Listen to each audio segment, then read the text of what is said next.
Hey folks, this is Vince with Dad's Gaming Addiction, and today we're going to quickly check out Dune Imperium.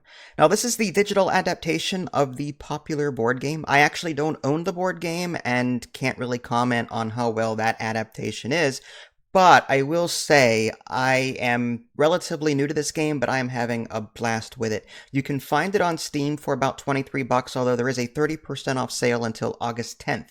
So if you like what you see here, now's the time to pick it up. Now, I was kind of skeptical at first because, this game is 20 some dollars and most digital adaptations are between like 10, 20. But this game is very well put together, I will say. And it's also a lot cheaper than paying 50 bucks for the actual board game. So you're going to be playing at a 3-player minimum. That's just how this game operates. It's going to be you against some AI opponents. There is no pass and play or local play or anything like that. If you're going to play multiplayer with other people, they also have to own the game and you have to be online to play with them. So that's one thing I don't like, is that there's no pass and play option, but so it goes. And there's a normal mode, and then there's this Hagal mode, which is like a special mode, which I have not played yet. But anyway, what are you doing in this game? Well, it is a worker placement game at its heart. And you're also going to be using cards to dictate where those workers can go. You'll draw a hand of cards at the beginning of the round, and the symbols on the bottom of a card will tell you where you can place your workers. There's a lot of different boxes and symbols and all that stuff, and this video is not going to go over that. Okay, I cannot possibly teach this game in like 3 minutes. It's a little bit too in-depth. I will simply say that you have cards. These cards dictate where you can put your workers, and every time you place a worker, you also have to discard that card to do so. Now, some cards have an on-play effect, so it's the tan box on a card. If you play a worker and use that card to do it, if there's anything in that tan box, then it happens then as well. Now, at the end of the round, whatever cards you still have left in your hand can be played for their bottom blue box effect, and that typically might be earning credits so that you can add to your deck. Again, this is a worker placement deck builder game.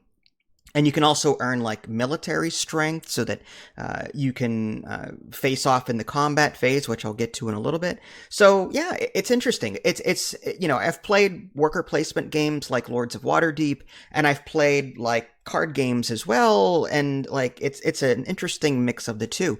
There are 3 resources in this game as well. There's the red spice, I think it is. There's the gold, or not gold, it's like silver credits, it's like Solaris or something.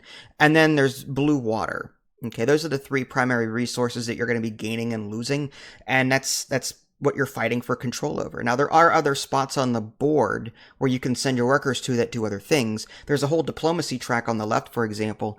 As you assign workers to the different factions, there's 4 of them, your little box or your cube goes up the track, and the higher it goes, the more rewards you get typically. You'll get a victory point if you get 2 boxes up. If you go all the way to the top, you'll gain another victory point and the rewards for being allies with that faction and so on. And at the end of the round, you're also going to be buying cards from the market. And you're going to be using whatever credits you have left over from your blue box effects, typically, to buy new cards from the array. And you're going to be adding those to your discard pile. And like a typical deck builder, when your deck runs out, you shuffle your discard pile, and that's you just draw your cards. And that's how the cards that you've bought 2 or 3 rounds prior will start entering your hand again. So again, deck building, worker placement, it's really cool that way. Now, there is a combat phase as well at the end of every round. Throughout the round, you can assign troops to a combat area. It's on the bottom right of the screen there. And depending on how much strength you have will determine who wins first place or second place, third place, whatever.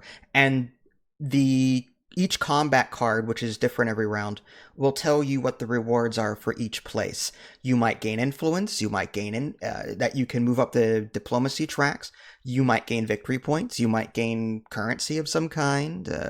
Different resources. So yeah, there's different strategies in playing this game. Do I go all diplomacy and get victory points that way? Do I focus on combat and get victory points that way when the conflict cards say you earn victory points? Do I concentrate on other things? It's an interesting balance I found.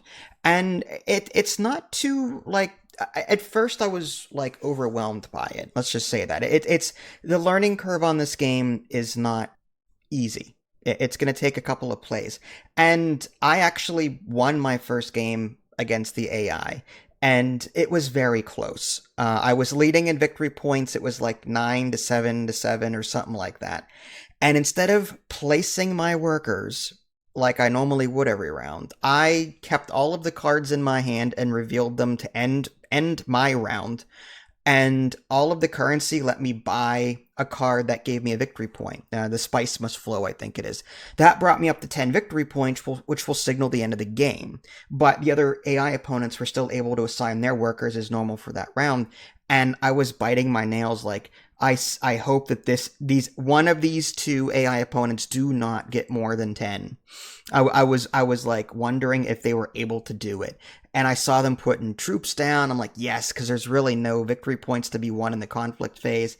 Stuff like that. So like I was biting my nails the entire time. And I did eventually win that. It was like 10 to 9 or something like that. It was super close. Now that's on the easy difficulty though. And that's what concerns me. New players coming into this game may get their butt kicked by the AI, especially if they're not used to playing games that are of a strategic sort like this. So I wish the developers would make easy easier for the sake of those players so they don't feel discouraged getting beaten all the time. Some people like that, other people don't. Okay. In addition to all of what I just said, you can also earn various cards. There's like intrigue cards like you might find in Lords of Waterdeep. There's secret combat cards you can play to turn the tide in combat, that kind of thing. So like there's a lot to do here and I'm really enjoying it. I just wish easy were slightly easier, but everything else is fantastic. The tutorials were excellent. And you know, the interface and everything is great. So if you get a chance to pick this up digitally, please do so. The board game is like $50 and this is like half that price. So definitely check that out. This is Vince. Thanks for watching. Catch y'all next time. Take care.